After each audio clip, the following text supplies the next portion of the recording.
Too Fast, Too Furious was released in 2003, directed by John Singleton, and is the second entry of the Fast and Furious franchise.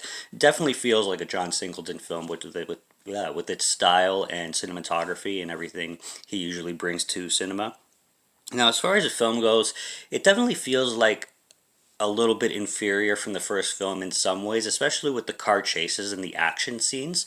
Maybe it's because the first one was so fresh, and because it's the original, the ideas were so unique, and this one kind of just feels like the same thing, but a lesser version of that. But this film also at the same time does improve in a lot of things. I really like the relationship personally between Brian and Tyrese. Rome is his character, and how they meet in that derby, and you really get the beef and tension that they had in the past in like 2 to 3 minutes. It's all given to you, and you kind of understand their whole backstory in such a short amount of time. So that was really good direction, and the characters are great in here. You got Ludacris in here. You got Devin Aoki, who is Steve Aoki's sister, playing Suki. Gorgeous girl, obviously, and she comes in for some of the entries. Everybody's missing Vin Diesel in this one. Well, maybe not everybody, but he was the only character really that you definitely feel his presence not in this film.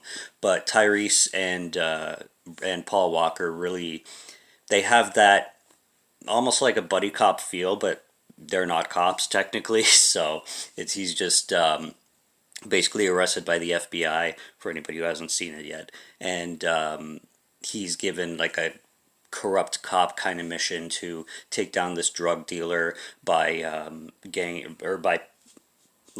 packing with, getting together with, working with Tyrese, sorry, and hunting this criminal down. And then all his street race charges, which he has like 15 at this point, will all be erased. So basically it's jail or take down the drug dealer, and he chooses the latter, which makes a whole lot of sense. So the first one I do enjoy better, but this one is not so bad of a sequel. I'd say probably 3.5 to 4 on this one. Best thing about it is the duel between, and all the banter back and forth between him, Paul Walker, and Tyrese is absolutely hilarious.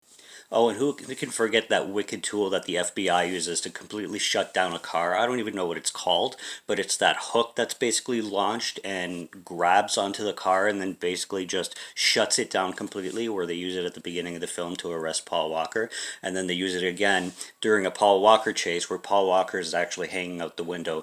This is where the extreme stuff began in the Fast and Furious franchise before it got absolutely insane.